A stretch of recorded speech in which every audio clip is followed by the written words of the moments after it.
নমস্কার বন্ধুরা, আজকের সাসপেন্স স্টোরি চ্যানেলে আপনাদের সকলকে স্বাগত।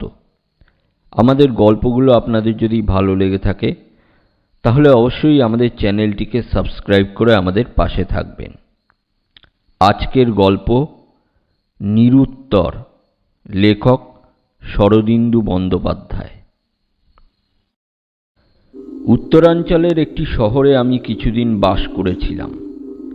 গঙ্গার তীরে শহর, বাঙালি দু চার ঘর আছে।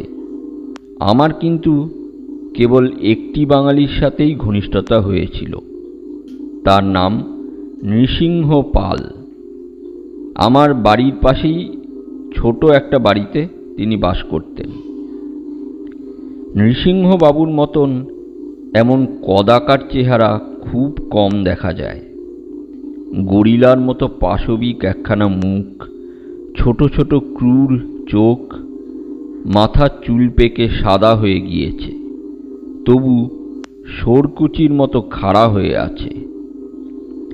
বয়স বোধহয় 60-এর কাছাকাছি, কিন্তু শরীর অসুরের মতো নিরেট। প্রথম যেদিন তাকে দেখি আমার হৃৎপিণ্ড সত্রাসে লাফিয়ে উঠেছিল। তার চেহারার জন্যই হোক বা অন্য কোনো কারণেই হোক, বেশি লোকের সাথে তার মেলামেশা ছিল না। তিনি সকালে ও সন্ধ্যায় দুবার গঙ্গা স্নান করতে যেতেন, তাছাড়া আর বাড়ির বাইরে বের হতেন না। তার বাড়িতে অন্য কাউকে আসতেও দেখিনি। কেবল খোড়া মানিক নামে এক ব্যক্তি রাত্রের অন্ধকারে গা ঢেকে মাঝে মাঝে আসত। আমি নিজে পড়াশোনা নিয়েই থাকতাম। নৃসিংহবাবুর সাথে যেচে আলাপ করতে যাইনি। তার চেহারা যদি তার চরিত্রের দর্পণ হয় তবে পরিচয় না হওয়াই ভালো। কিন্তু তিনি একদিন নিজে এসে আলাপ করলেন। আমার চাকর পালিয়েছিল। আমি নিতান্ত অসহায়ভাবে বসে ভাবছিলাম, চাকর পালালে যদি এমন হাড়ির হাল হয় তবে স্বাধীনতা অর্জন করে লাভ কি হলো? এমন সময় নৃসিংহবাবু এসে বললেন, চাকর পালিয়েছে, কিছু ভাববেন না, কালই নতুন চাকর জোগাড় করে দেব। আজ আমার চাকর এসে আপনার সব কাজ করে দিয়ে যাবে। নৃসিংহবাবুর কণ্ঠস্বর অতি ভরাট এবং মধুর, সানাইবাসীর খাদের পর্দার মতো। চেহারার সঙ্গে যেন ঠিক খাপ খায় না। অতঃপর তার সাথে ঘনিষ্ঠতা হলো। তিনি দুবেলা গঙ্গা স্নান করেন, অথচ পূজার্চনা কিছুই করেন না। ধর্মের প্রসঙ্গও কখনো উত্থাপন করেন না। দেখে শুনে বড় আশ্চর্য মনে হতো। তার চেহারা ক্রমশ সহ্য হয়ে গিয়েছিল, কিন্তু তার চরিত্র ভালো কি মন্দ তা নিঃসংশয়ভাবে ধরতে পারছিলাম না। হয়তো লুকিয়ে মদ খান, অন্য দোষও আছে, কিন্তু একটা জিনিস লক্ষ্য করেছিলাম, তিনি কখনো কাউকে কষ্ট দিতে চাইতেন না এবং কারো কষ্ট দেখলে সাধ্যমতো প্রতিকারের চেষ্টা করতেন। তার স্ত্রী পুত্র জ্ঞাতি গোষ্ঠী কেউ ছিল না, একলাই বাস করতেন। একদিন সন্ধেবেলা আমি ভ্রমণে বের হয়ে বাড়ি থেকে একটু দূরে গিয়ে পড়েছিলাম। শীতের সন্ধ্যা, রাস্তায় লোকজন নেই। এমন একটা স্থানে এসে পড়েছিলাম যেখানে 3-4টে রাস্তা এসে মিলিত হয়েছে। কোন রাস্তা ধরলে বাড়িতে ফিরতে পারবো ঠিক ঠাহর করতে পারছিলাম না। এমন সময় দেখলাম নৃসিংহবাবু গঙ্গা স্নান করে ফিরছেন। তার পা খালি, গায়ে একটা আলোয়ান, হাতে গামছা জড়ানো ভিজে কাপড়। দুজনে পাশাপাশি ফিরে চললাম। এদিকটায় আগে আসিনি। জিজ্ঞাসা করলাম, গঙ্গার ঘাট এখান থেকে কত দূর? মাইল খানেক। রোজ দুবেলা এখানে আসেন? হ্যাঁ।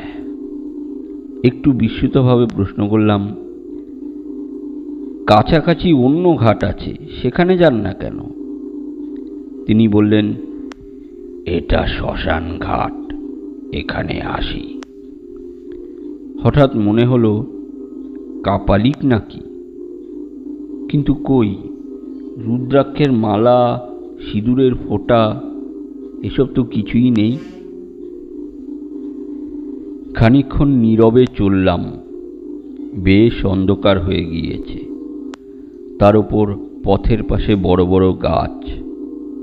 আকাশে একফালি চাঁদ আছে বটে, কিন্তু রাত্রের অন্ধকার হরণ করবার পক্ষে তা যথেষ্ট নয়। লক্ষ্য করলাম নৃসিংহবাবু পথ চলতে চলতে মাঝে মাঝে ঘাড় ফিরিয়ে পেছন দিকে তাকাচ্ছেন। জিজ্ঞাসা করলাম, কি দেখছেন? দেখুন তো পেছনে কেউ আসছে কিনা। হঠাৎ গা ছমছম করে উঠল। পেছন দিকে তীক্ষ্ণ দৃষ্টি নিক্ষেপ করে বললাম, কই না তো। কোনো শব্দ শুনতে পাচ্ছেন কি? না। কি ব্যাপার? কিছু না। মাস কয়েক আগে এই জায়গায় দুটো শ্মশানের কুকুর একটা মুসলমান গুন্ডার টুটি ছিঁড়ে মেরে ফেলেছিল। মিনিট 10 পরে লোকালয়ের এলাকায় এসে পড়লাম। আরও 5 মিনিট পরে নিজের পাড়ায় পৌঁছলাম। নৃসিংহবাবুর বাড়ি আগে। তিনি বললেন, আসুন চা খেয়ে যান। তার সদর ঘরের চৌকির ওপর জাজিম পাতা। দুজনে মুখোমুখি বসে গরম চা খাচ্ছি। আমার মনে নৃসিংহবাবু সম্বন্ধে আজ আবার নতুন করে নানা প্রশ্ন জেগেছে। লোকটি কেমন? বাইরের সাথে ভেতরের সামঞ্জস্য কতখানি? এতদিনের আলাপেও আসল মানুষটাকে চিনতে পারছি না কেন? নৃসিংহবাবু হঠাৎ হেসে উঠলেন।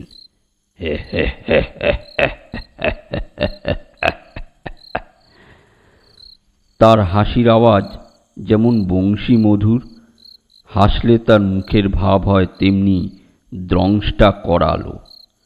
হাসি থামিয়ে তিনি বললেন, আপনি বুঝতে পেরেছেন, আমি একটা ভয়ঙ্কর পাজি লোক। আমি অপ্রস্তুত হয়ে পড়লাম। না না, সে কি কথা? তিনি সহজ সুরে বললেন, আপনি ঠিক ধরেছেন, সত্যি আমি ভয়ানক পাজি লোক। অন্তত বছর 3 আগে পর্যন্ত তাই ছিলাম। এখন মনটা বোধহয় কিছু বদলেছে, কিন্তু চেহারা বদলায়নি। যা ছিল তাই রয়ে গেছে।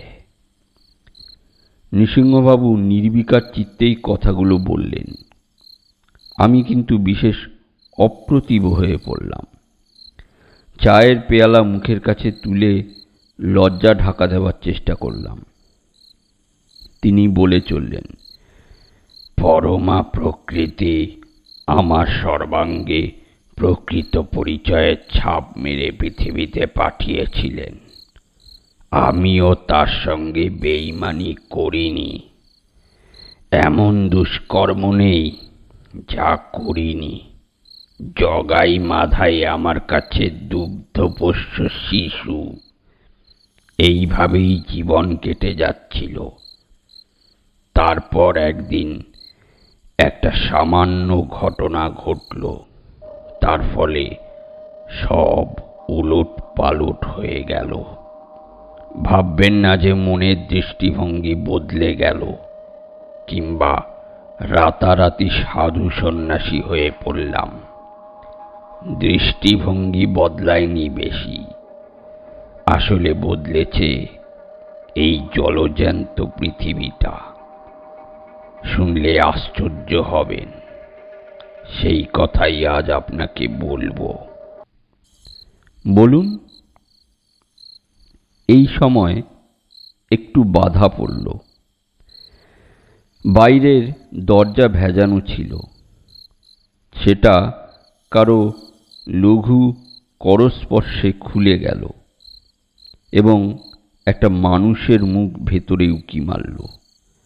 পশমের টুপি ঢাকা মুখখানা অস্থিসার এবং ছুঁচলো, চোখ দুটো ভীরু ধূর্তামিতে ভরা। আমাকে দেখেই মুখটি বাইরের অন্ধকারে অদৃশ্য হয়ে গেল, যেন একটা পথের কুকুর খাদ্যের লোভে রান্নাঘরে উকি মারছিল, ভেতরে লোক আছে দেখে পালিয়ে গেল। আমি চমকে জিজ্ঞাসা করলাম, ও কে? নৃসিংহবাবু হাসলেন, ভূত প্রেত নয়, মানুষ। ওর নাম খোড়া মানিক। ও একটা নিশাচর জীব, মাঝে মাঝে আমার কাছে আসে। কিন্তু পালালো কেন? আপনাকে দেখে পালালো। ও আমার কাছে আসে লুকিয়ে। শহরে একজন বড় লোক আছে, নাম রাম নেহাল সিং। খোড়া মানিক তার মোসাহেব। রাম নেহাল যদি জানতে পারে খোড়া মানিক আমার কাছে আসে, ওকে বেমালুম কেটে ফেলবে। ও কথা যাক, গল্পটা বলি শুনুন। নৃসিংহবাবু সদর দরজায় খিল দিয়ে এসে বসলেন। আমি পুলিশের দারোগা ছিলাম, রাইটার কনস্টেবল হয়ে ঢুকি। বড় দারোগা পর্যন্ত উঠেছিলাম, আরও উঠতে পারতাম, ইচ্ছে করে উঠিনি। ওপরে তেমন মজা নেই। আমার মতো দুর্দান্ত দারোগা পুলিশ আর ছিল না, এখনো বোধহয় নেই। যেমন কুচুটে বুদ্ধি, তেমনি আইন বাঁচিয়ে কাজ করবার ক্ষমতা। যাকে একবার ধরতাম, বৃত্তি বার করে ছেড়ে দিতাম। চোর ছ্যাঁচোর দুষ্টু বজ্জাত লোক আমাকে যত ভয় করত, ভদ্রলোকেরা তার চেয়ে বেশি ভয় করত। যখন যে মহকুমায় বদলি হয়ে যেতাম, সেখানে ত্রাহি ত্রাহি রব উঠত। বড় লোকেরা গায়ে পড়ে টাকা খাইয়ে যেত, যেন তাদের পেছনে না লাগি। এইভাবে মনের সুখে আছি, বিয়ে করিনি। আমার মতো যাদের মনের ভাব, তাদের বিয়ে করা বোকামি। মাইনে পাই সামান্যই, কিন্তু উপরি আসে ছপ্পরে ফুরে। এখনো সেই টাকাই খাচ্ছি। আরও 20 বছর যদি বেঁচে থাকি, সে টাকা ফুরোবে না। বাইরে বাঘের দাপট, ভেতরে মদ মাংস পঞ্চমাকার। যা চাই সব পেয়েছি, মনের ফুর্তিতে আছি। বছর 8 আগে এই শহরে বদলি হয়ে আসি। বড় থানার বড় দারোগা। শাসালো শহর, পয়সাওয়ালা লোক অনেক আছে। সকলের মধ্যে সাড়া পড়ে গেল। চুপি চুপি ভেট আসতে লাগলো। যাদের পেটে ময়লা যত বেশি, তারা ঠাকুরের মন্দিরে তত বেশি পুজো পাঠালো। কেবল একজন পাঠালো না, সে ওই রাম নেহাল সিং।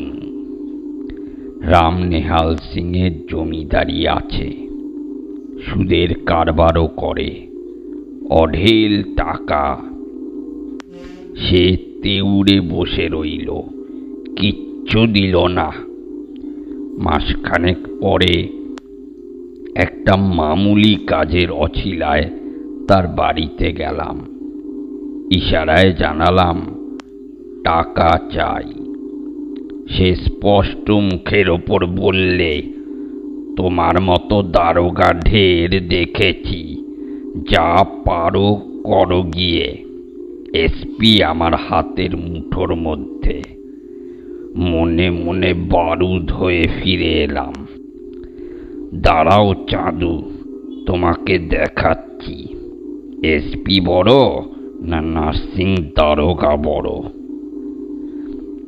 জাল বুনতে আরম্ভ করলাম। এইসব জমিদারদের আইনের ফাঁদে ফেলা শক্ত নয়। ছোটখাটো মামলায় সহজেই ফেলা যায়।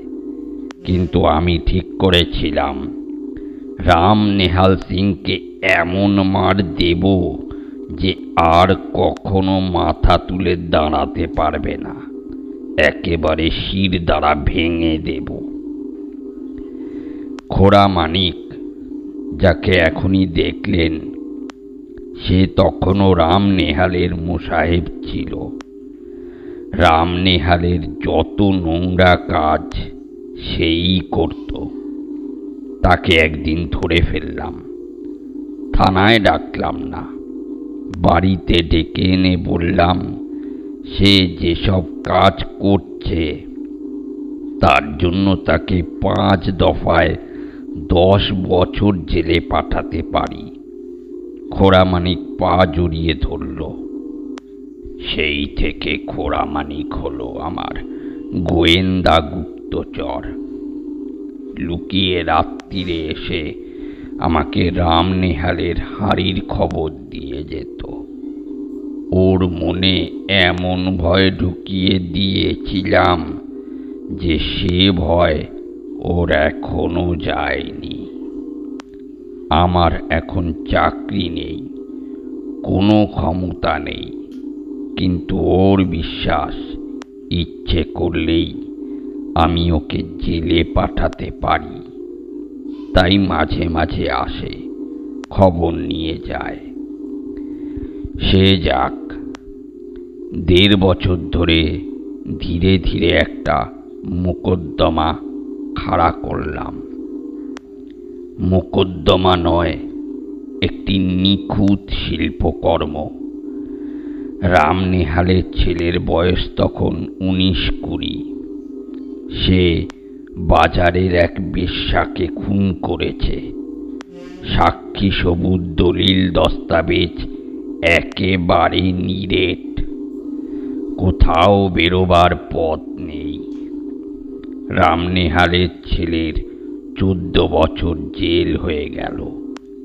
এসপি বাঁচাতে পারল না। কেবল কম বয়স বলে ফাঁসি হলো না। সে ছেলে এখনো জেলে পড়ছে। এই একটা নমুনা থেকে বুঝতে পারবেন আমি কি ধরনের লোক। তারপর কয়েক বছর কেটে গেল। আমার কাজ থেকে অবসর নেবার সময় হলো। অনেক টাকা করেছি, কাজ করবার দরকার নেই। এক্সটেনশন নিতে পারতাম, কিন্তু নিলাম না। এই ছোট্ট বাড়িখানা কিনেছিলাম। কাজ চুকিয়ে দিয়ে বাড়িতে এসে বসলাম। মনে গর্ব ভরা আনন্দ। যা চেয়েছি তা পেয়েছি। কারুর কাছে হার মানিনি। আর কি চাই? সেদিন সন্ধ্যার পরে এই ঘরে মদের বোতল নিয়ে বসেছি। সারা রাত্রি একাই উৎসব করব। টোটা ভরা পিস্তলটা হাতের কাছে আছে। শত্রু অনেক। কাজ ছেড়ে দিয়েছি বলে যদি কেউ ফায়দা তুলতে আসে তাকে দেখে নেব। মশগুল হয়ে মদ খাচ্ছি, সময়ের হিসেব নেই। হঠাৎ চোখ তুলে দেখি একটা বিকট চেহারা সামনে দাঁড়িয়ে আছে। রোগ রোগা শিরিঙ্গে এক সন্ন্যাসী, মাথায় জটা, কপালে সিঁদুরের ফোঁটা, সারা গায়ে ছাই মাখা। আমি অভ্যাসের বশেই খপ করে পিস্তলটা তুলে নিয়েছি।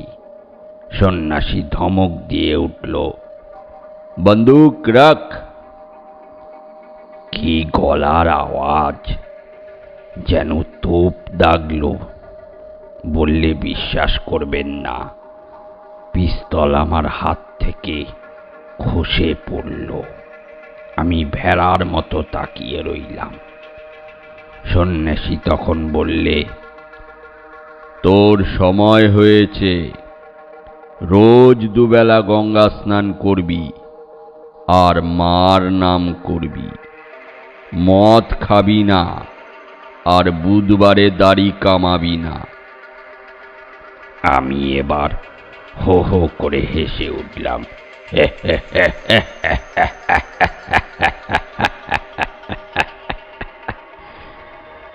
মদের নেশা তো ছিলই, তার উপরে বুধবারে দাড়ি কামাবো না।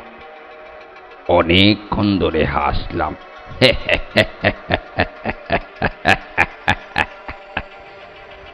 হাসতে হাসতে বেদম হয়ে গেলাম। তারপর হঠাৎ মনে পড়ল ঘরের দোর তো বন্ধ ছিল। সন্ন্যাসী ঢুকলো কি করে? হাসি থামিয়ে চেয়ে দেখি সন্ন্যাসী নেই, চলে গেছে। কিন্তু দোর ঠিক আগের মতোই বন্ধ আছে। তাই বলছিলাম, আমার দৃষ্টিভঙ্গি বদলায়নি, বদলেছে এই পৃথিবীটা। যত সব অসম্ভব গাঁজাখুরি ব্যাপার ঘটতে আরম্ভ করেছে, যা ঘটতে পারে না, ঘটা উচিত নয়, তাই ঘটছে। সে রাত্রে এখানেই ঘুমিয়ে পড়েছিলাম। ভোরের দিকে সদর দরজায় খটখট আওয়াজ শুনে ঘুম ভেঙে গেল। ভাবলাম কেউ আমার সঙ্গে বজ্জাতি করছে। তখনও মদের নেশা ভালো করে কাটেনি। সন্ন্যাসীর কথাও মনে নেই। আমি পিস্তল নিয়ে পা টিপে টিপে গিয়ে হঠাৎ দরজা খুললাম। দেখলাম দোরের কাছে কেউ নেই, কিন্তু একটা লোক রাস্তা দিয়ে হনহন করে হেঁটে দূরে চলে যাচ্ছে। আমার রোখ চড়ে গেল। আমি তাকে ধরবার জন্য বার হলাম। পায়ে জুতো নেই, হাতে পিস্তল। আমি লোকটার পেছনে চললাম। ভোরের কুয়াশায় ভালো দেখা যাচ্ছে না। আমি যত জোরে চলি, সেও তত জোরে চলে। আমি দৌড়াতে লাগলাম, সেও দৌড়াতে শুরু করলো। তারপর অনেক দূর দৌড়াবার পর আর তাকে দেখতে পেলাম না। এতক্ষণ কোথায় যাচ্ছি তার হিসেব ছিল না। এখন চমক ভেঙে দেখি শ্মশান ঘাটের কাছে গঙ্গার ধারে দাঁড়িয়ে আছি। শ্মশান ঘাট তখন শূন্য। সেখানে একা দাঁড়িয়ে সন্ন্যাসীর কথা মনে পড়ে গেল। সন্ন্যাসী বলেছিল দুবেলা গঙ্গা স্নান করবি। তখন গরমকাল। এতখানি পথ দৌড়ে আমার সারা গায়ে ঘাম ঝরছে। ভাবলাম মন্দ কি, স্নান করেই যাই। গঙ্গা স্নান সেরে বাড়ি ফিরলাম। সে দিনটা ছিল বুধবার, কিন্তু আমার তা মনে ছিল না। বেলা ৮টার সময় দাড়ি কামাতে বসলাম। আমি নিজেই দাড়ি কামাই, নাপিতকে বিশ্বাস নেই। কিন্তু খুর চালাতে গিয়ে খ্যাঁচ করে কেটে ফেললাম নিজের গাল। দূর দূর করে রক্ত ঝরতে লাগলো। তখন মনে পড়ল আজ বুধবার। সন্ন্যাসী বলেছিল বুধবারে দাড়ি কামাবি না। তোত্তর দাড়ি না হয় একদিন না কামালাম, রাগে আমার সর্বাঙ্গ জ্বলতে লাগলো। একটা ভিখারি এসে আমাকে গুম করে গেল। না, কিছুতেই না। আমি নার্সিং দারোগা। আমার ভয়ে বাঘে বলদে এক ঘাটে জল খায়। একটা সন্ন্যাসী আমাকে নাকে দড়ি দিয়ে ঘোরাবে, দেখব কেমন সন্ন্যাসী। কিন্তু কিছুতেই কিছু হলো না। সন্ধ্যের পর একটি আস্ত ব্র্যান্ডির বোতল নিয়ে বসতে যাব। বোতলটা হাত থেকে পিছলে পড়ে চুরমার হয়ে গেল। বাড়িতে আর মদ নেই, কিন্তু আমিও হার মানব না। ঠিকে গাড়ি ভাড়া করে তখনই চললাম মদের দোকানে। মদের দোকান বন্ধ। আর একটা দোকানে গেলাম, সেটাও বন্ধ। শরীরা নাকি ধর্মঘট করেছে। গাড়িতে ফিরে এসে বসতেই গাড়োয়ান প্রশ্ন করল, হুজুর, এবার কোথায় যাব? উত্তর দিলাম, চুলোয়। গাড়ি চলল। আমি বসে বসে রাগে ফুলতে লাগলাম। তারপর গাড়ি যখন থামল, দেখলাম শ্মশান ঘাটে উপস্থিত হয়েছি। স্নান করে বাড়ি ফিরলাম। এই রকম কয়েকদিন চলল। আমার নিজের ইচ্ছা বলে যেন কিছু নেই। আমাকে দুবেলা গঙ্গা স্নান করতে হবে, মদ খেতে পাবো না, বুধবারে দাড়ি কামাতে পারবো না। আমি স্বাধীন মানুষ নই, কেনা গোলাম। আমার অজানা মালিক আমার ঘাড় ধরে আমার মুখটা রাস্তায় ঘষে দিচ্ছে। একদিন উত্ত্যক্ত হয়ে নিজের মনে বললাম, মা, তোমার ওপর আমার বিশ্বাস নেই, বুজরুকি মানি না, কিন্তু সন্ন্যাসীর হুকুম মানলে যদি আর গন্ডগোল না হয় তবে তাই সই। আর মদ খাবো না, দুবেলা গঙ্গা স্নান করব, বুধবারে দাড়ি কামাবো না। এতে যদি কারুর লাভ হয় তো হোক। দুবেলা গঙ্গা স্নান করা ক্রমে অভ্যেস হয়ে গেল। বুধবারে দাড়ি কামানো ছেড়ে দিলাম। কিন্তু মদ ছাড়া অত সহজ নয়। আরো 2-4 বার মার খেতে হলো। যতবারই মদ খেতে যাই, একটা না একটা বিপত্তি এসে পড়ে। একবার গ্লাসে মদ ঢেলেছি, ছাদ থেকে গ্লাসের মধ্যে টিকটিকি পড়ল। শেষ পর্যন্ত চেষ্টা ছেড়ে দিলাম। কিছুদিনের জন্য মনে হলো দুনিয়াটা বিস্বাদ হয়ে গেছে। যা হোক, নির্ঝঞ্ঝাটে দিন কাটছে। মার নাম করি, মানে যখনই মনে পড়ে মাকে বাপ তুলে গালাগালি দিই। মা কে তা জানি না, কেন আমার পেছনে লেগেছে তাও জানি না, কিন্তু চুটিয়ে মাকে বাপান্ত করি। মার বোধহয় ভালো লাগে, কারণ যতই গালাগালি দিই আমার কোনো অনিষ্টই হয় না। একদিন সন্ধ্যের পর খোড়া মানিক এলো। বললে, নৃসিংহবাবু, আপনি এ শহর ছেড়ে চলে যান। রাম নেহাল সিং আপনাকে খুন করবার জন্য গুন্ডা লাগিয়েছে। এখানে থাকলে আপনার প্রাণ যাবে। রাম নেহাল গুন্ডা লাগিয়েছে আশ্চর্য নয়। আমি তার মুখে চুনকালি দিয়েছি, তার ছেলেকে জেলে পাঠিয়েছি। সে শোধ তুলতে চায়, কিন্তু আমি নরসিং পাল রাম নেহালের ভয়ে পালিয়ে যাব? আমি চিরকাল গুন্ডা চড়িয়ে বেরিয়েছি। আমাকে গুন্ডার ভয় দেখাবে, কুছ পরোয়া নেই। আসুক গুন্ডা, দেখে নেব। তবু সাবধান হলাম। বাইরে যখন বেরোই পিস্তল নিয়েই বেরোই। রাত্রে শোয়ার সময় পিস্তল বালিশের পাশে থাকে। দুপুর রাত্রে উঠে জানলা দিয়ে উঁকি মেরে দেখি কেউ আনাচে কানাচে ঘুরে বেড়াচ্ছে কিনা, কিন্তু কাউকে দেখতে পাই না। মনে হয় সব ধাপ্পা আমাকে মিথ্যে ভয় দেখাবার চেষ্টা করছে। দিন আষ্টেক পরে মানিক আবার এলো। একগাল হেসে বললে, ধন্য আপনি, এত বুদ্ধিও ধরেন। রামনেহাল মুষড়ে পড়েছে। অবাক হয়ে বললাম, সে কি? খোড়ামানিক বলল, বাঘের মতো একজোড়া কুকুর পুষেছেন আপনি। তারা সমস্ত রাত বাড়ি পাহারা দেয়। 3 বার গুন্ডারা এসেছিল, কুকুর দেখে ভয়ে পালিয়ে গেছে।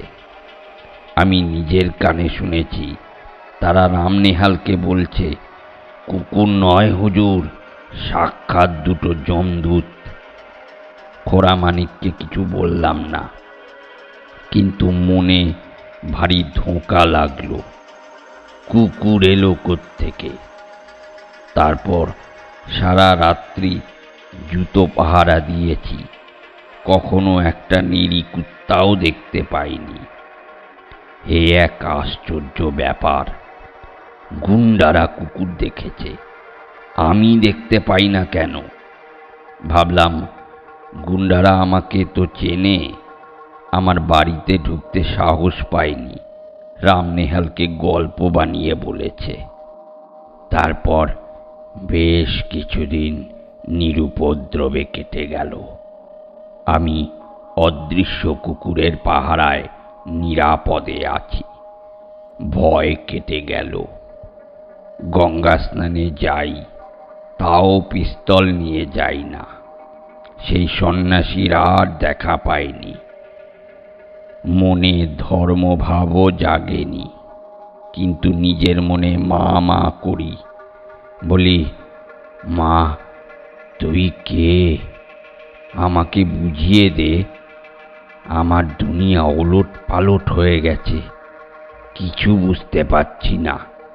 তুই বুঝিয়ে দে মা। মা বুঝিয়ে দেন না।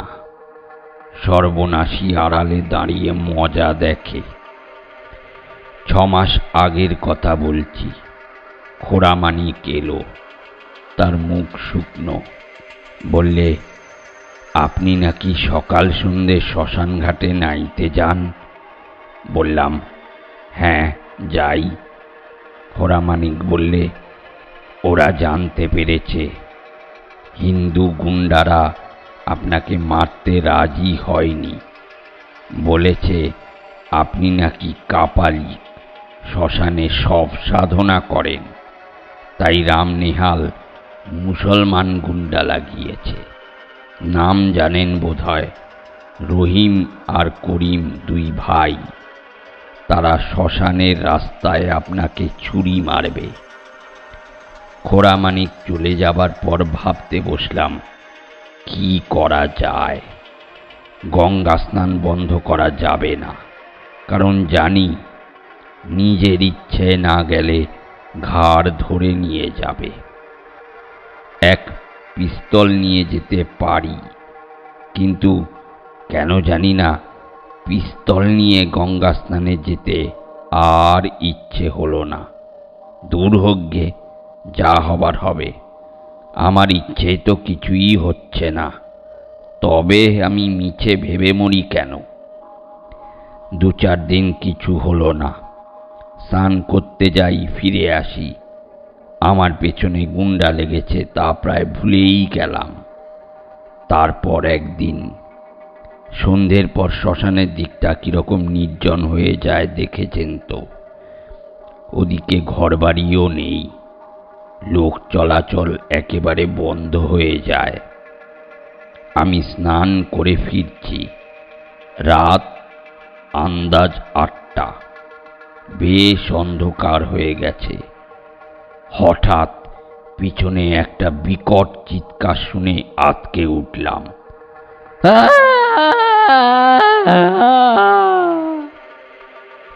মানুষের গলার মর্মান্তিক চিৎকার, সেই সঙ্গে কুকুরের গভীর ডাক, যেন একটা ডাল কুত্তা একটা মানুষের গলা কামড়ে ধরে তার চিৎকার বন্ধ করে দিল।